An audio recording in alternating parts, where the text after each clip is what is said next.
tentang cermin lengkung, optika, geometri, fisika kelas 11. Dalam video ini juga saya akan menjelaskan dari mana cermin lengkung itu berasal, lalu bagaimana sifat-sifat bayangan yang terjadi, lalu bagaimana juga rumus yang digunakan untuk menentukan bayangan dari cermin-cermin yang akan kita pelajari. Kita langsung saja simak videonya. Pertama-tama, misalkan kita memiliki sebuah bola kaca yang mengkilap bagian luarnya. Lalu kita ambil sebagian dari bola tersebut dengan cara memotong sebagian dari permukaannya. Potongan bola tadi akan menjadi sebuah cermin yang mengkilap bagian luarnya dan gelap bagian dalamnya. Nah, cermin yang mengkilap bagian luarnya dan gelap bagian dalamnya kita sebut cermin cembung bola, atau cukup kita sebut cermin cembung. Selain cermin cembung, ada juga cermin cekung. Cermin cekung dibentuk dari sebuah bola yang mengkilap permukaan dalamnya dan gelap pada permukaan luarnya. Karena dibentuk dari sebuah bola, maka kita sebut cermin cekung bola, atau cukup kita sebut cermin cekung saja.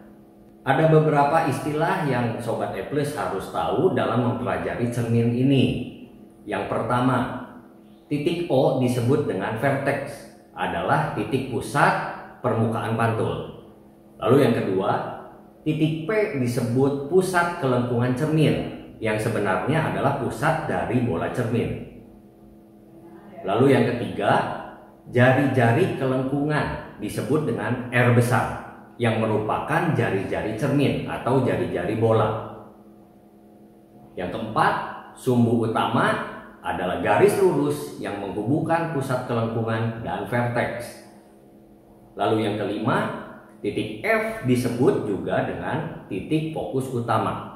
Lalu yang terakhir, yang keenam, panjang fokus itu diberi lambang F kecil adalah jarak titik fokus utama ke vertex. Hal penting yang kalian harus tahu adalah panjang fokus itu adalah setengah dari jari-jari kelengkungan cermin. Nah, sekarang kita akan mempelajari bagaimana pembentukan bayangan pada cermin cekung dan cermin cembung. Saya akan bahas mulai dari cermin cekung terlebih dahulu. Ada 6 kemungkinan pembentukan bayangan pada cermin cekung. Muncul 6 kemungkinan karena memang ada 6 posisi benda terhadap cermin. Kemungkinan yang pertama, benda berada di tak hingga. Lalu kemungkinan yang kedua, benda berada pada posisi lebih besar daripada pusat cermin. Kemungkinan yang ketiga, benda berada tepat di pusat cermin. Kemungkinan keempat, benda berada di antara fokus dan pusat cermin. Kemungkinan kelima, benda berada tepat di fokus cermin. Dan kemungkinan yang terakhir adalah benda berada di antara cermin dan fokusnya. Pertanyaannya, bagaimana sih cara melukis atau mendapatkan bayangan yang terjadi pada cermin cekung? Untuk menentukan bagaimana bayangan yang terbentuk, kalian harus tahu dulu sinar-sinar istimewa yang terjadi pada cermin cekung. Yuk kita bahas satu persatu. Sinar istimewa yang pertama, apabila sinar datang sejajar sumbu utama, maka sinar akan dipantulkan menuju fokus utama. Sinar istimewa yang kedua, apabila sinar datang menuju fokus utama, maka sinar akan dipantulkan sejajar sumbu utama. Sinar istimewa yang ketiga, apabila sinar datang melalui vertex, maka sinar akan dipantulkan kembali sesuai dengan hukum pemantulan. Sinar istimewa yang keempat, apabila sinar datang melalui pusat kelengkungan cermin, maka sinar akan dipantulkan kembali ke pusat kelengkungan. Nah, setelah mengenal sinar-sinar istimewa tadi, sekarang kita bisa menggambar bayangan yang dihasilkan dari suatu benda oleh cermin cekung. Untuk mencari bayangan yang terjadi, kalian hanya butuh pertolongan 2 dari 4 sinar istimewa tadi. Ingat ya, cuma 2 saja cukup. Saya akan beri contoh supaya kalian lebih mengerti bagaimana cara menggambarnya. Langkah pertama, gambar sebuah cermin cekung lengkap dengan titik fokus dan pusatnya. Lalu langkah kedua, tentukan posisi benda di depan cermin. Misalnya di sini saya pakai benda berada di kanan pusat cermin. Kalian bisa mengganti benda dengan sebuah panah saja supaya jadi lebih simpel. Benda ini saya beri nama benda AB. Tips dari saya, gambar panahnya jangan terlalu tinggi ya, untuk mengurangi kesalahan dalam pembentukan bayangan. Lalu langkah ketiga, kalian pilih 2 sinar istimewa pada cermin cekung.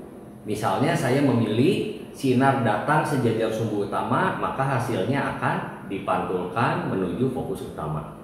Lalu sinar istimewa yang kedua yang saya pilih adalah sinar yang datang melalui pusat kelengkungan, hasilnya akan dipantulkan balik. Nah, hasil perpotongan sinar 1 dan sinar 2 tadi merupakan bayangan dari titik B, kita beri nama B aksen. Lalu kalian tarik garis tegak lurus sumbu utama ke titik B aksen. Nah, garis itu adalah bayangan yang dihasilkan.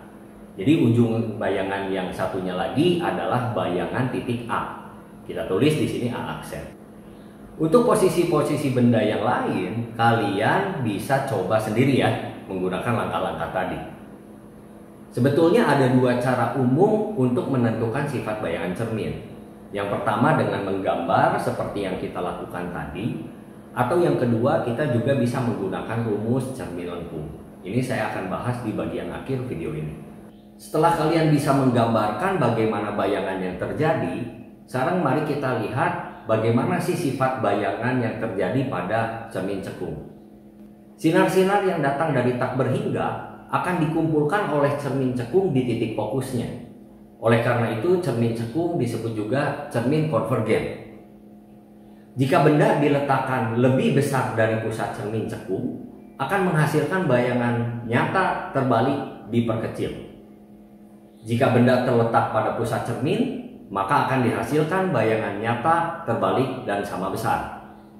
Jika benda terletak di antara fokus dan pusat cermin, maka bayangan yang dihasilkan nyata terbalik dan diperbesar. Jika benda terletak di fokus utama, maka tidak akan terbentuk bayangan. Hal ini disebabkan sinar-sinar pantul tidak berpotongan satu sama lain. Nah, jika benda diletakkan di antara cermin dan fokus, maka bayangan yang dihasilkan maya, tegak, diperbesar.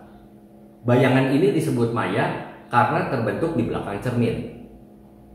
Bayangan maya juga bisa diartikan apabila kita tempatkan sebuah layar di tempat bayangan itu muncul, maka bayangan tidak akan ditangkap oleh layar.